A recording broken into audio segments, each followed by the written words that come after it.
Let me take you back to where this all started. My name is David, and for the past 5 years, I had been living what I thought was the American dream in Willowbrook Estates. Picture perfect suburban neighborhood, white picket fences, manicured lawns, and neighbors who actually waved when you drove by. My house sat on a corner lot with a beautiful view of the community park. But the thing I was most proud of was not the house itself. It was the hedge. This was not just any ordinary hedge. This was a masterpiece of landscaping that I had been growing and shaping for 3 solid years. The hedge ran along the entire length of my property line, standing about 8 feet tall and thick enough to provide real privacy. It was made up of dense boxwood that I had carefully trained and trimmed into a perfect wall of green. Every weekend, you could find me out there with my shears, making tiny adjustments, ensuring every branch was exactly where it needed to be. This hedge was not just landscaping to me. It was my sanctuary. It blocked out the noise from the busy street behind my house and gave me a private space where I could actually relax in my own backyard. I had invested thousands of dollars and countless hours into making it perfect. The neighbors all loved it too. Mrs. Henderson from next door always complimented how it improved the whole street's appearance. The Johnsons across the way said it made their property look more valuable. Even the mailman mentioned how much he enjoyed seeing something so well maintained. Then Karen moved in. Karen Whitfield arrived 6 months ago like a hurricane making landfall. She bought the house 2 streets over and immediately got herself elected to the HOA board. Within her first week, she was already making her presence known throughout the neighborhood. First, she went after the Martinez family for their garden gnomes. Apparently, lawn decorations were against some obscure rule buried deep in the HOA handbook. Then she targeted old Mr. Peterson for parking his classic car in his own driveway. She claimed it was an eyesore that violated community standards. But Karen was just getting started. She issued warnings about basketball hoops, flagpoles, and even complained about the color of someone's mailbox. The woman had turned HOA enforcement into her personal crusade, and she was coming for everyone. I should have seen it coming when she started walking by my house every morning, stopping to stare at my hedge with that pinched expression she always wore. She would stand there for several minutes, arms crossed, measuring with her eyes like she was planning something. The warning letter arrived on a Tuesday morning. Plain white envelope, official HOA letterhead, my name typed in bold letters across the front. My heart sank before I even opened it. "Dear Mr. Thompson," it began, "it has come to our attention that your hedge exceeds the maximum height allowed under HOA Guidelines Section 473. All hedges and privacy barriers must not exceed 6 feet in height. You have 14 days to bring your property into compliance or face daily fines." I read it 3 times, my coffee growing cold in my hands. 6 feet. My hedge was 8 feet tall, and it had been that height for over 2 years. Nobody had ever complained before. Nobody had ever mentioned any rule about hedge height. I decided to handle this the right way, the neighborly way. I walked over to Corinne's house that evening and knocked on her door with a smile on my face. "Hi, Corinne, I got your letter about the hedge," I said when she answered. "I was hoping we could talk about this. The hedge has been that height for years, and it provides necessary privacy for my backyard." Corinne looked at me like I had just tracked mud across her white carpet. "Rules are rules, David. The hedge is too tall, it needs to be trimmed. Period." "But Corinne, I have invested thousands of dollars in that hedge. It took 3 years to grow it to the proper height for privacy. Cutting it down would destroy years of work." She stepped closer, and I could see that cold determination in her eyes that would become so familiar. "I do not care how much money you spent or how long it took. You will comply with HOA regulations, or I will make sure you face the consequences. Do I make myself clear?" That was the moment I realized I was not dealing with a reasonable person. I was dealing with someone who got pleasure from wielding power over others. The 14 days passed like a countdown to war. Every morning, I would look out my window and see Corinne walking by, stopping to examine my hedge like a general surveying enemy fortifications. She would pull out her phone, take pictures, and make notes on a little clipboard she carried with her everywhere. I was not going to go down without a fight. I spent my evenings researching HOA bylaws, diving deep into the legal documents that governed our community. What I found made my blood boil. The hedge height restriction was buried in subsection 473, but the language was vague and contradictory. It mentioned reasonable privacy barriers and aesthetic harmony, but it also acknowledged property owners' rights to reasonable enjoyment of their land. The whole thing was written in legal doublespeak that could be interpreted a dozen different ways. More importantly, I discovered that Corinne had been selectively enforcing rules throughout the neighborhood. The Hendersons had a fence that was clearly over 6 feet tall, but they had never received a violation notice. The community playground had hedges that were definitely taller than mine, but those were apparently acceptable. It became clear that Corinne was not enforcing community standards. She was targeting specific people for reasons that had nothing to do with HOA regulations. I decided to rally support from other neighbors who were dealing with Corinne's reign of terror. I started with Mrs. Henderson, who had always been friendly and reasonable. "Oh, David, I am so sorry you are going through this," she said when I explained the situation. "She came after us about our bird feeder last month, claimed it was attracting too many animals to the neighborhood." The Martinez family had similar stories. Corinne had forced them to remove decorations that had been in their yard for 5 years. The Johnsons were fighting a battle over their porch furniture, which Corinne claimed violated some architectural guideline. "She is making everyone miserable," Mr. Johnson told me. "But what can we do? She has the HOA board backing her up." That was when I decided to take the fight directly to the source. The next HOA board meeting was scheduled for Thursday evening at the community center. I prepared my case carefully, gathering photos, documentation, and legal references that supported my position. The meeting room was packed. Word had gotten out about the various disputes Corinne was pursuing, and half the neighborhood showed up to see what would happen. Corinne sat at the front table with the other board members, looking like a prosecutor preparing to deliver a death sentence. When it was time for resident concerns, I stood up and walked to the front of the room. My hands were shaking slightly, but my voice was steady. "I am here to contest the violation notice I received regarding my hedge," I began. "The hedge in question has been maintained at its current height for over 2 years without any previous complaints. It serves a legitimate privacy function and complies with the spirit of the HOA guidelines regarding reasonable enjoyment of property." I presented my research about the vague language in the bylaws and pointed out the selective enforcement issues.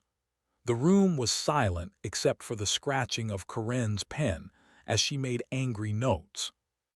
When I finished, Corinne stood up with a cold smile. "Mr. Thompson, your personal investment in landscaping does not give you the right to violate community standards. The board has determined that your hedge exceeds acceptable height limits and creates an eyesore that affects property values throughout the neighborhood." She gestured toward the other board members, who nodded like trained seals. "Furthermore, Your attempt to question the board's authority suggests a pattern of defiance that we cannot tolerate in our community." The humiliation was complete and public. Karen had dismissed my carefully prepared arguments without even considering them. She had made it clear that this was not about rules or community standards. This was about power and control. But she was not finished. Karen stood up straighter, her voice growing louder so everyone in the room could hear. "Mr. Thompson, you have 72 hours to trim your hedge to the required height. If you fail to comply, we will begin assessing daily fines of $50 per day. If the fines reach $1,000, we will place a lien on your property." The room erupted in shocked murmurs. A lien on my house over a hedge. That was when I realized Karen was not just a neighborhood busybody. She was someone who would use any weapon at her disposal to destroy people who dared to stand up to her. I walked out of that meeting knowing that reasonable discussion was impossible. Karen had declared war, and she had no intention of showing mercy. That night I lay awake staring at the ceiling, listening to the wind rustle through my beautiful hedge outside the bedroom window. In 72 hours, I would have to destroy 3 years of careful work, or Karen would try to take my house.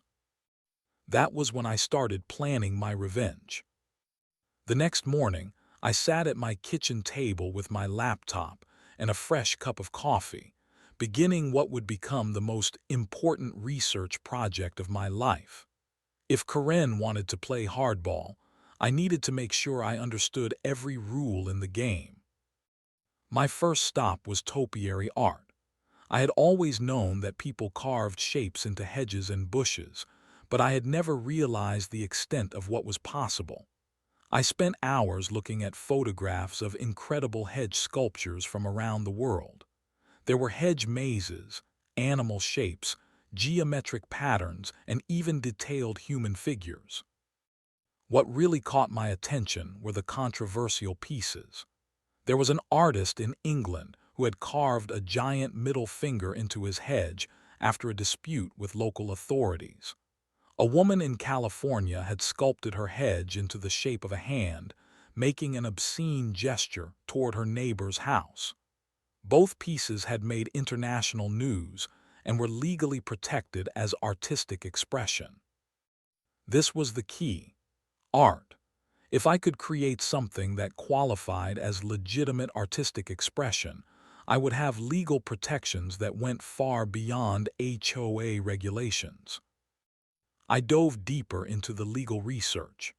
The First Amendment protects artistic expression, even when that expression is controversial or offensive. Property owners have significant rights when it comes to what they can display on their own land, as long as it does not violate specific safety or obscenity laws. I called my friend Marcus, who happened to be a lawyer specializing in property rights. We had gone to college together, and he owed me a favor from when I helped him move last year. "David, that is actually a fascinating question," Marcus said when I explained the situation. "Artistic expression on private property has very strong legal protections. As long as your sculpture does not violate specific content restrictions, and as long as it is on your own property, the HOA would have a very difficult time forcing you to remove it." "What about HOA regulations?" I asked. "HOA regulations cannot override constitutional rights. If you can establish that your hedge is a legitimate work of art, their height restrictions become irrelevant. It would be like trying to force someone to repaint a mural because it uses too much red paint." Perfect, I had found my weapon. But I needed more ammunition. If I was going to war with Karen, I wanted to make sure I had every possible advantage. That weekend, I took a careful walk around the neighborhood with my camera, documenting every single HOA violation that Karen had ignored. The evidence was overwhelming. There were fences over 6 feet tall, decorative elements that clearly violated the guidelines, and landscaping choices that were far more intrusive than my hedge had ever been. I even found that Corinne's own property had violations. Her garden shed was too close to the property line according to the setback requirements, and her outdoor lighting exceeded the brightness limits spelled out in the regulations. The hypocrisy was stunning. Corinne was willing to threaten my house over a hedge while ignoring dozens of actual violations throughout the neighborhood, including on her own property. Next came the practice phase. I needed to make sure I could actually create a recognizable sculpture before I committed to the project. I started with smaller bushes in my backyard, practicing basic techniques for shaping living wood into specific forms. It was harder than I had expected.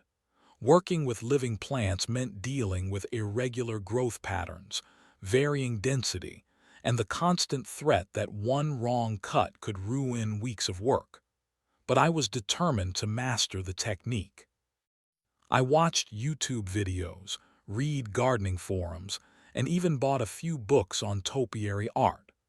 Slowly, I began to understand how to work with the natural structure of the plants to create the shapes I wanted.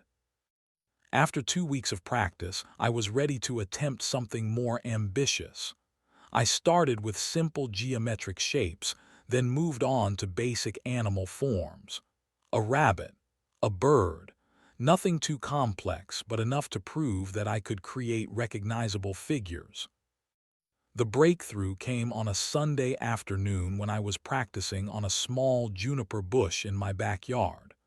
I had been trying to create a human face, just to see if it was possible. As I worked, carefully shaping the features, something clicked. I stepped back and looked at what I had created. It was rough but unmistakably a face. And not just any face. The pinched expression, the narrow eyes, the perpetually disapproving frown. I had unconsciously carved Corinne's face into the practice bush. That was my moment of inspiration. I knew exactly what I was going to create, and I knew exactly whose face would be staring back at the neighborhood from my hedge wall. Corinne wanted to threaten my property over my hedge. Fine. I would give her a hedge she would never forget. I would create a masterpiece of artistic expression that would be legally bulletproof and personally devastating. I would sculpt Corinne's screaming face into my hedge, and there would not be a single thing she could do to stop me. The night I began my masterpiece, the moon was nearly full, casting long shadows across my yard. I had chosen to work at night for 2 reasons. First, I wanted to avoid detection until the sculpture was complete. Second, there was something poetic about creating my revenge under cover of darkness. I had spent the entire day preparing. My tools were laid out like surgical instruments. Hedge trimmers, pruning shears, small detail scissors, and even a few custom tools I had fashioned for the more delicate work. I had sketched Corinne's face from memory dozens of times, studying every angle, every expression, every detail that made her so unmistakably herself. The technical challenges were immediately apparent. Working with living hedge material meant that every cut was permanent. There were no second chances, no way to undo a mistake without waiting months for new growth. The density of the foliage varied throughout the hedge, and I had to work with the natural structure of the branches to create the illusion of facial features. I started with the basic outline, marking out where the major features would go: the forehead, the cheekbones, the jawline. Then I began the careful process of carving away layers of greenery to create depth and dimension. Corinne's most distinctive feature was her perpetually angry expression. She had this way of pinching her face that made her look like she had just smelled something terrible. Her eyebrows were always drawn together in a scowl, and her mouth seemed permanently turned downward in disapproval. Capturing that expression in Hedge form required incredible precision. I worked branch by branch, leaf by leaf, slowly revealing the face that had been tormenting my neighborhood for months. The eyes were the most challenging part. I needed to create the illusion of Corinne's narrow, suspicious gaze without actually removing so much material that the hedge would be damaged. I solved this by carving deep shadows above and below the eye areas, using the natural variation in the foliage to suggest the shape of her eyes. Her nose was easier. Corinne had a prominent, pointed nose that she used like a weapon when she was lecturing someone about rule violations. I carved it in profile, creating a sharp ridge that cast dramatic shadows in the moonlight. But the mouth was where I really captured her essence. Corinne's mouth was always pursed in judgment, always ready to deliver criticism or disapproval. I sculpted it slightly open, as if she was in the middle of one of her typical rants about property values and community standards. As the hours passed, Corinne's face began to emerge from the hedge like something from a nightmare. Every familiar feature appeared exactly as I remembered it from our confrontations. The angry eyebrows, the disapproving frown, the general expression of someone who had never experienced a moment of joy in her entire life. By 3 in the morning, I was working on the finishing touches, the small details that would make the face unmistakably recognizable, the slight asymmetry of her eyebrows, the way her left nostril flared when she was particularly angry, the deep lines around her mouth that came from years of constant scowling. I stepped back periodically to check my work from different angles. The face needed to be recognizable from the street, from the sidewalk, and from the other houses in the neighborhood. Every perspective had to capture Corinne's essence perfectly. As dawn approached, I was adding the final details. I had been working for 6 straight hours, and my hands were cramping from the precise movements required for the detailed work. But I could not stop. I was too close to completing my masterpiece. The sun began to rise as I made the last few cuts. Golden light filtered through the trees, illuminating my creation for the first time in natural light. I set down my tools and walked to the sidewalk to get the full effect. It was perfect, absolutely perfect. Corinne's face stared back at me from the hedge, captured in all her angry glory. The expression was so lifelike, so perfectly rendered, that it seemed like she might start screaming about HOA violations at any moment. I felt a surge of satisfaction unlike anything I had ever experienced. This was not just revenge. This was art. This was justice. This was a statement about individual rights and creative expression that would echo through the neighborhood for years to come. I walked back to my house, exhausted but triumphant. In a few hours, Corinne would begin her morning power walk around the neighborhood. She would come around the corner expecting to see the same hedge she had been threatening for weeks. Instead, she would come face to face with herself, and the whole neighborhood would finally see Corinne exactly as she really was. Angry, judgmental, and permanently frozen in an expression of absolute outrage. I went inside, showered, and made myself a fresh pot of coffee. Then I positioned myself at my front window and waited for the show to begin. Corinne appeared at exactly 7:15, just like every morning for the past month. She was power walking down Maple Street in her matching workout outfit, arms swinging with military precision, that familiar scowl already etched across her face. I watched from my window as she approached the corner where my property began.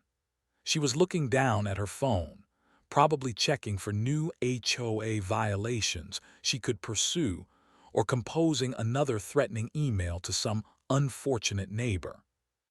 Then she looked up. Corinne stopped so suddenly that she nearly tripped over her own feet. Her phone tumbled from her hands and clattered onto the sidewalk. For a moment, she just stood there, staring at my hedge with her mouth hanging open. I could see the exact moment when recognition dawned. Her expression shifted from confusion to disbelief to absolute horror as she realized she was staring at her own face carved into my hedge. The face I had sculpted was caught in mid-scream, mouth open, eyebrows drawn together in fury, every detail perfectly capturing her perpetual state of outrage.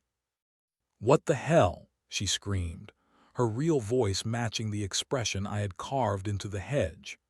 She ran closer to get a better look, and I had to suppress a laugh as she came face to face with her sculpted twin. The commotion began immediately.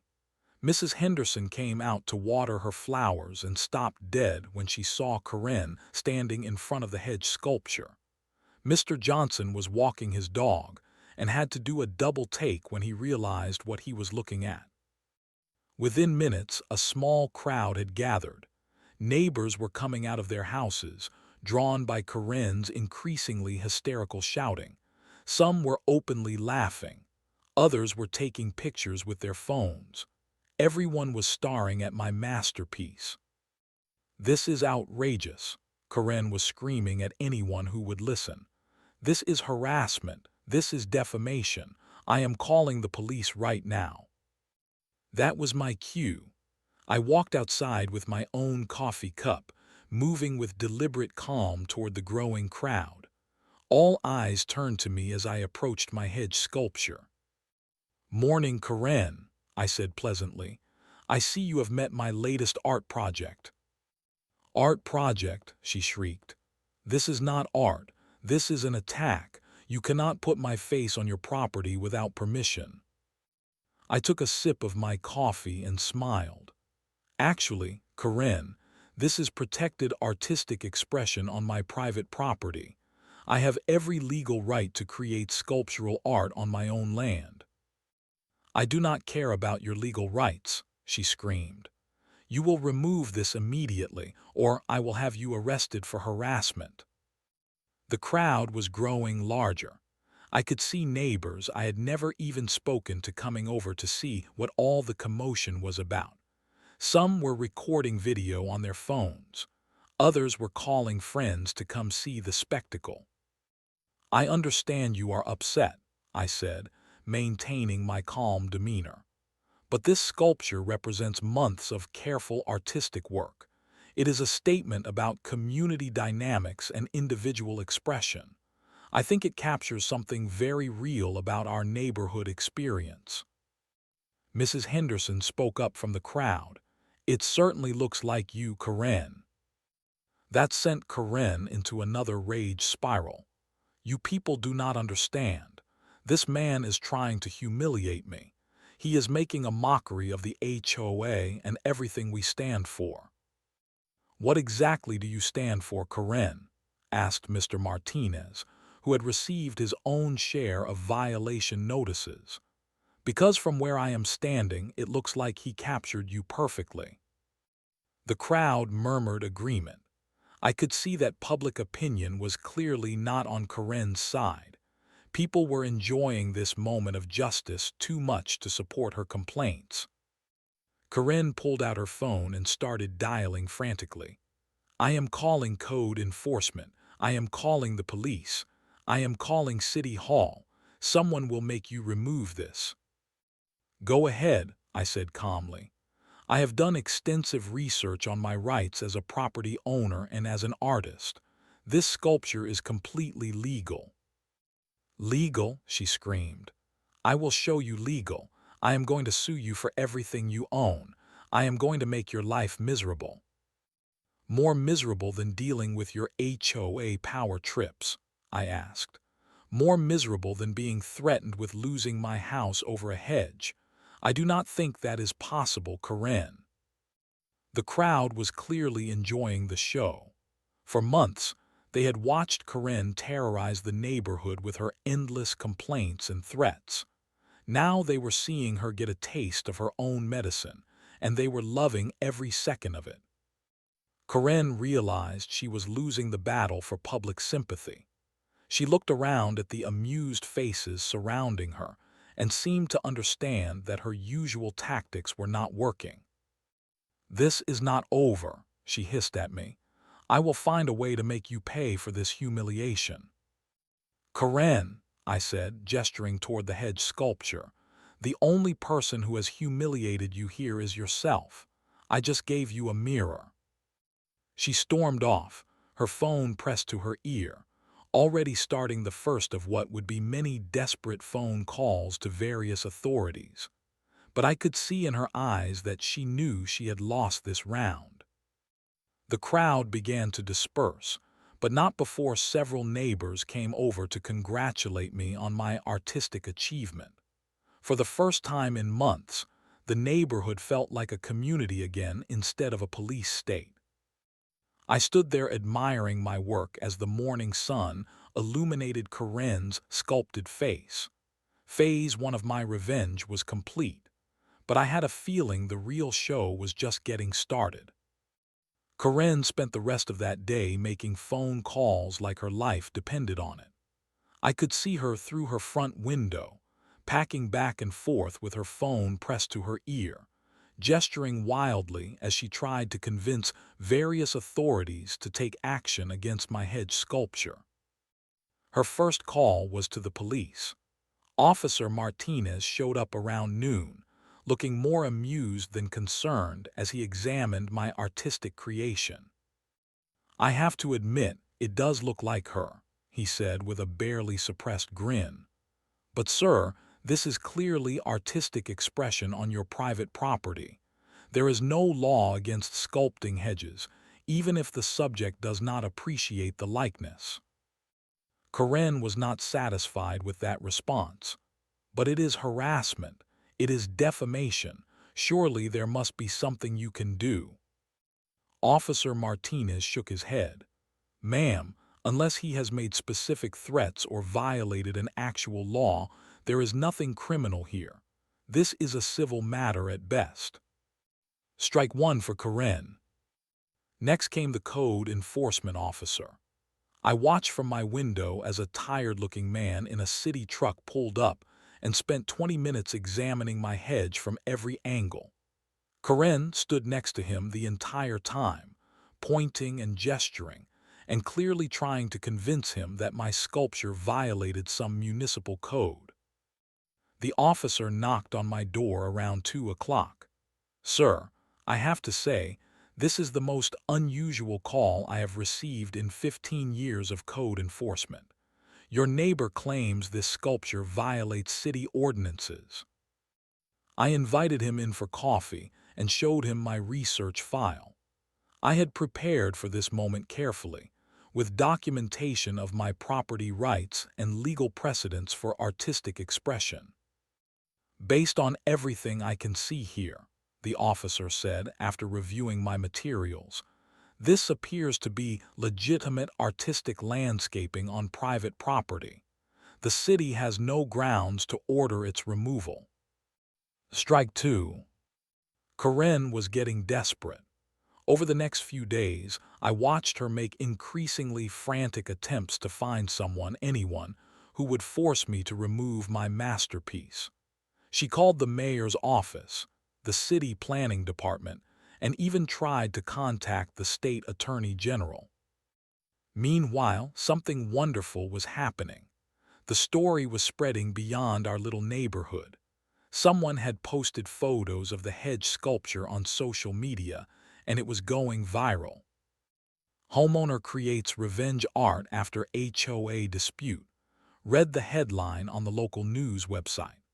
The article included interviews with several neighbors who supported my right to artistic expression and criticized Corinne's authoritarian approach to HOA enforcement.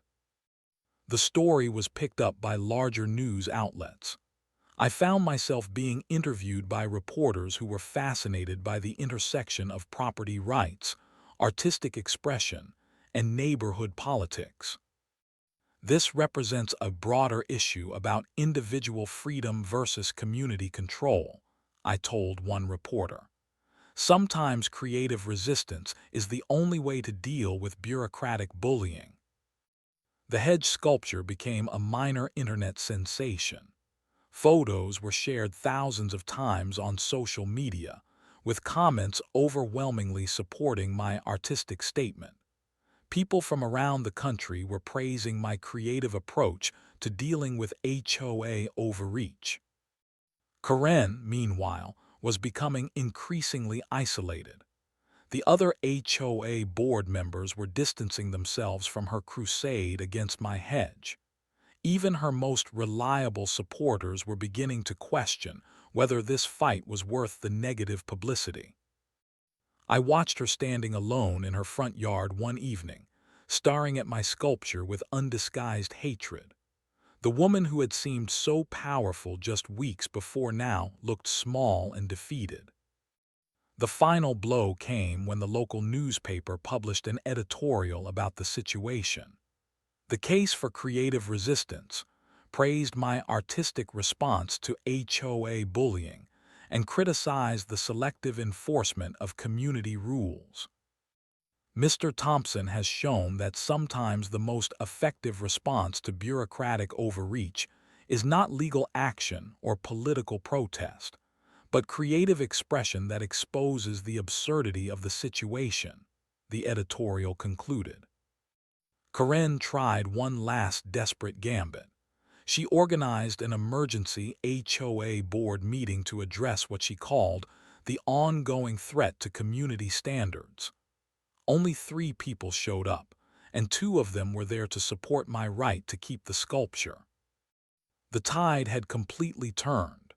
What had started as Karen's attempt to humiliate me had backfired spectacularly. She had become the laughingstock of the neighborhood and the internet, while I had become a folk hero for creative resistance. But Karen was not finished yet. I could see in her eyes that she was planning something bigger, something more desperate. The woman who had threatened to take my house over a hedge was not going to give up easily. I had won the battle, but the war was not over. Karen's final desperate move came 2 weeks later. I found the petition taped to my front door on a Tuesday morning, along with copies apparently distributed to every house in the neighborhood.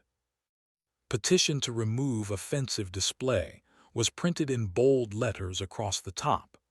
Below that was a long paragraph about community standards, property values, and the need to maintain neighborhood harmony. At the bottom was a signature line and Karen's contact information. I had to admire her persistence, even as I recognized the futility of her strategy. After everything that had happened, after all the negative publicity and community backlash, she still thought she could rally the neighbors against my hedge sculpture. I spent the morning walking around the neighborhood, curious to see how many people would actually sign Karen's petition. What I discovered was both satisfying and somewhat surprising. Mrs. Henderson not only refused to sign, but she had written her own note on the petition.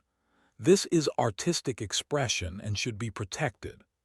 The Martinez family had crossed out the petition entirely and written, "We support David's rights," across the top. Most neighbors simply threw the petition away. A few came by to tell me directly that they had no intention of supporting Karen's latest crusade. Mr. Johnson even offered to help me create additional hedge sculptures if I wanted to expand my artistic vision. By the end of the week, it was clear that Karen's petition had failed completely. Not only had she failed to gather significant support, but her campaign had actually strengthened community support for my artistic rights. The final blow came during the next regular HOA board meeting. I attended, along with about 20 other neighbors who had grown tired of Karen's authoritarian approach to community leadership. "I am calling for a vote of no confidence in Karen Whitfield's position on this board," announced Mrs. Chen, who had been elected to the board the previous year. Her handling of community issues has become divisive and counterproductive. The vote was not even close. Karen was removed from her position by a margin of 4-1, with only her own vote supporting her continued leadership. "This is outrageous," Karen screamed as the results were announced. "You people do not understand what you are doing. This community needs strong leadership." "What this community needs," replied Mr. Martinez, "is leadership that brings people together instead of tearing them apart." Karen gathered her papers and stormed out of the meeting, but not before delivering one final threat. "You will all regret this decision. Mark my words, this neighborhood will fall apart without proper enforcement." 3 days later, I noticed the "for sale" sign in Karen's front yard. She was leaving.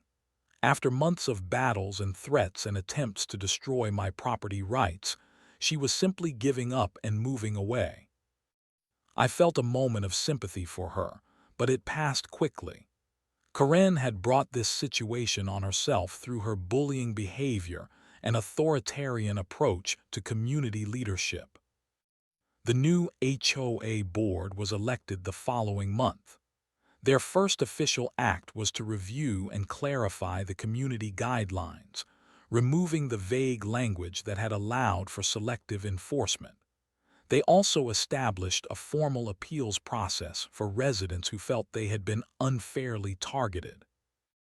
As for my hedge sculpture, I eventually decided to modify it, not because of any external pressure, but because I felt the original purpose had been served. Karen was gone, the community had changed for the better, and it was time to move forward.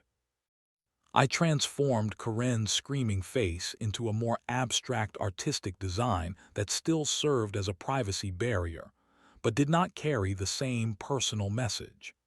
The hedge remained a symbol of artistic freedom and individual rights, but without the specific reference to our former neighbor. The neighborhood feels different now. People are friendlier, more supportive of each other's individual choices. The new HOA leadership focuses on community building rather than rule enforcement. Sometimes I look at my hedge and remember those intense months when it served as both battleground and weapon in the fight for my property rights. It reminds me that creative resistance can be more powerful than conventional protests. Karen wanted to control me through bureaucratic bullying. Instead, she taught me that sometimes the best response to authoritarianism is not argument or legal action, but art that exposes the truth for everyone to see. My hedge still stands as a reminder that individual creativity and community solidarity can triumph over petty tyranny.